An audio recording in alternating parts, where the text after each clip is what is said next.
Normally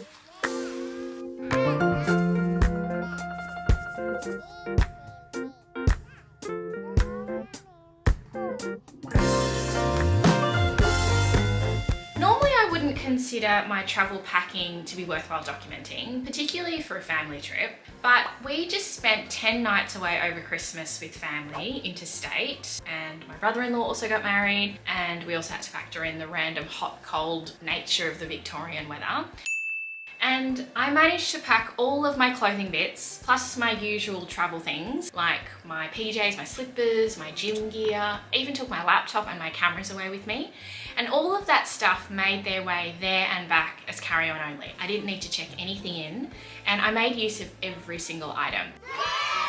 I even took my Dyson Airwrap with me. I just took the one attachment, but it still came along. I'm pretty proud of all the things that I managed to take. And so in this video, I thought I would share with you all of the things that I chose to take with me and how I approach packing. So let's cue the montagey intro bit now.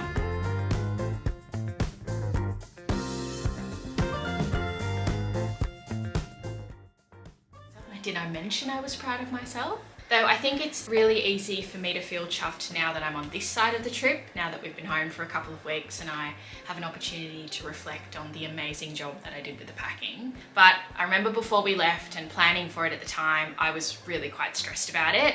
I was wrapping up things at work for the year. Packing for the kids is always quite stressful. We head down to Geelong every year for Christmas, but every time we go down, it's only for about 3 or 4 nights.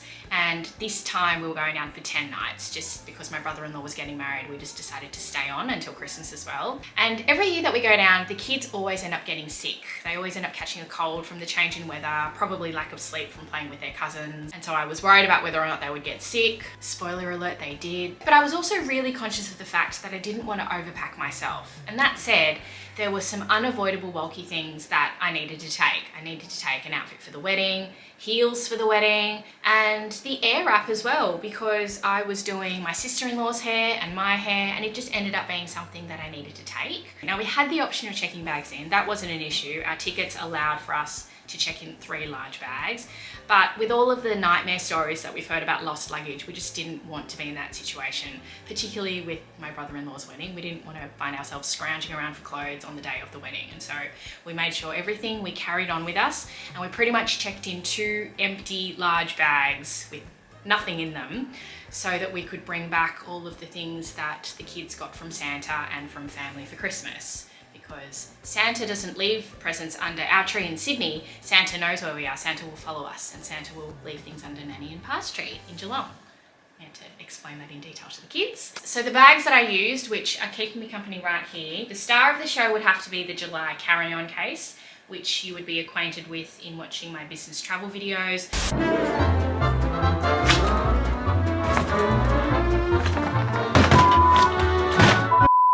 I've had this guy since January 2020 and he's in very, very good nick. This is their signature carry-on case with the battery and all that jazz that I've introduced with. I'll just link those videos so that I don't have to repeat myself. And then my backpack is my Bellroy tote pack, which is a bag that I've mentioned in my work bag video. This is a bag that I do use for work, but I took it with me on the trip. Oh, don't fall.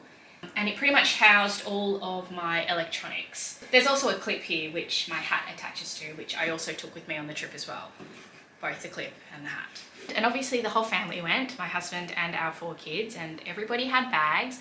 But for the purposes of this video, I'm only going to focus on the things that I brought. But pretty much every time we travel as a family, we look like we are fleeing the country. Now, the weather ranged from tops of about 16 degrees to about 30 degrees, and so it was annoying that we had to pack for a range of different climates. But these are all the clothing bits that I took with me. I was obviously able to wear a few of these with me on the plane, but let me just run down everything that I packed. First up, I have my white crew neck tee from Arket, my brown crew neck tee from Arket, my floral merino wool top from Arket, my beige merino wool top, also from Arket. This is quite an Arket-centric video, but I bought all these pieces myself. I've never actually been sponsored from them, guys. I just really like their stuff. Then I have a crewneck cashmere knit from Everlane, a boxy button-up shirt from Everlane, my straight leg jeans from Nobody Denim, my A-line shorts also from Nobody Denim, my Anine Bing bar silk skirt in this steel blue colour, my short trench coat from Arquette, and a gown from Carla's and Patty to wear to the wedding. How many items is that? 1, 2, 3, 4, 5, 6, 7. I think I'm missing one. I'm missing my grey tee. Yes, sorry, forgot to hang this one up. And I also took with me my long sleeve grey t-shirt from, can you guess? Arquette. Very good class. Okay, so that's 12 clothing bits. In terms of my shoes, I took with me my Birkenstock Arizonas, my Sarah Flint heels to wear to the wedding obviously, and also on supermarket runs, and my white chunky Nike sneakers. So that's 12 clothing bits plus 3 pairs of shoes, 15 items, including occasion wear. Look, I think that's pretty good. Now, other necessary bits and bobs that I took with me on my trip that were just necessary for living: my pajamas, my Dr. Seuss pajamas, plus my slippers. I take these with me everywhere. I also took my gym gear with me in the hopes of being able to squeeze in a workout. I did manage a couple actually, one with my sister-in-law, and I went on a walk, but not as much as I wanted to. I also took my jewelry box with me with different earrings to chop and change during the trip. That was a bit of fun. Took my Air App, which I've mentioned earlier, and I also took my Celine Trio bag as the runaround bag because I only really had my backpack. I didn't want to take that with me everywhere when I was just doing day-to-day things, and so the Trio came along with me as well. I also took my swimsuit because we went to the aquatic centre down there. I took my lounge set, i.e. my track pants, because there's a lot of lazing around the house with family and just hanging out. And then I took my toiletries obviously and my makeup in my usual black case. So here's a rundown of the outfits that I wore during the trip. This is the outfit that I wore on the plane, and I strategically chose the items that I thought would be the bulkiest in order to maximize space in my bag. Thankfully, we were going into chillier weather, and so it was appropriate to wear my trench coat, but I'm also wearing my Everlane shirt here as a shacket type situation, my grey long sleeve, my jeans, and my sneakers. Obviously, this is the outfit that I wore for the wedding. My Carla's and Patty dress with my Sarah Flint heels. My Celine Trio bag was also my bag of the evening. But then here are some of the day-to-day ensembles that I wore. A lot of the pieces that you'll see here you'll recognise as part of my summer capsule wardrobe, and with a lot of the items that I took, I had a lot of styling options. I could very happily live out of my suitcase for the next couple of weeks with the items that I took. There was one item that I was mulling about whether or not I should take with me, and it was my silk skirt from Anine Bing. I was questioning whether it would be a bit too much. Is it too glam for a relaxed family trip? But I did wear it on a few day trips out, and it looks great with sneakers, and it also packs down really quite small. It was a bit of something special for me, a bit of hint of glam thanks to the silk. And if we had had the opportunity to go on date nights, which we just didn't have enough time for, then I would have worn this skirt with my Sarah Flint heels that I brought for the wedding. And so it's quite a well-rounded travel capsule. I also wanted to touch on electronics because I took my 16-inch MacBook with me, this very large unit here. And I also took with me my vlogging camera, which I'm using at the moment. It's a Sony ZV-1. And I also took my still camera as well, my mirrorless Sony camera, which isn't as large as a DSLR, but it's still quite bulky, because what I ended up doing was I ended up documenting our time down there as a family. I put together like a family video, and it was really fun to do. It was just really nice to be able to use the skills that I've learnt just from putting together YouTube videos to be able to put together a video for the family. And so I'm going to take note of that and do a lot more of that in future.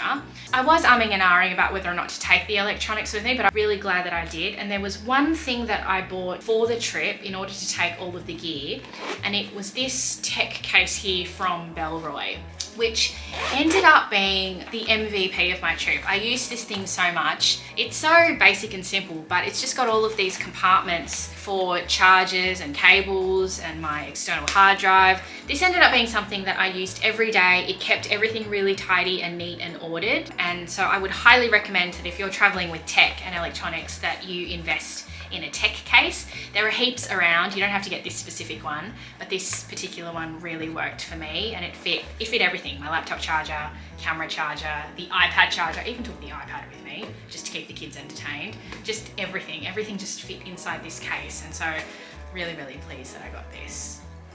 Now, when preparing for a trip, whether it be for leisure or for business, then I have a checklist of things that I run through in my head before I approach packing. So the first thing is obviously to check the weather, and I try and check the weather as close as possible to the trip so that I'm not caught by surprise. I think packing a week beforehand is probably a little bit too soon, which I have done in the past for the same trips to Geelong, and we have been caught by surprise by some really cold weather because we always head down there in the summer, but the weather there is really inconsistent and unpredictable. And there have been times where we've had to go buy jackets for the boys. And so the same thing happened when I checked the forecast a week before this trip. The weather was looking really lovely in its mid-20s. And then the day before the trip, I checked the weather and the weather was going to be in the mid-teens. And so the boys ended up packing their puffer jacket. It just meant that we were much more prepared this time round. Also, keeping in mind the events that you have, and at least planning in your mind what you're going to wear to those events. And so the big main event for us was the wedding, but then we had a few day trips planned. Like we went into Melbourne for the day, we went and had a few day trips in and around the Geelong area, and so just making sure that we knew what we were doing so that we would dress appropriately for each of those things, and also just making sure that we were just comfortable generally when we were hanging out at the house with our family and things like that. The question that I get asked a lot is yay or nay to packing cubes, and I am 100% in camp yes to packing cubes. I think that having things compartmentalized and organized in packing cubes just makes life so much easier.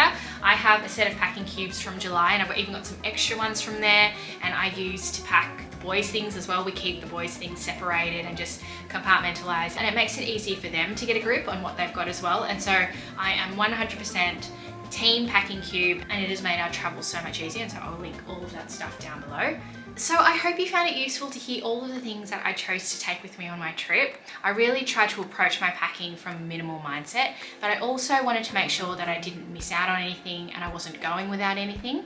And so I'm pretty chuffed with my efforts. I managed to make use of every single item and I didn't miss anything while I was away. And it was also really rewarding that all of my personal things were with me the entire time. I didn't have to check anything in and risk losing any of it, particularly in this day and age where lost luggage is just very, very common. So thank you so much for watching, guys. I hope that you enjoyed this video. If you liked it, then be sure to hit that thumbs up button so that I know that you did, and subscribe to my channel if you haven't already, and I will see you guys in my next video. Bye!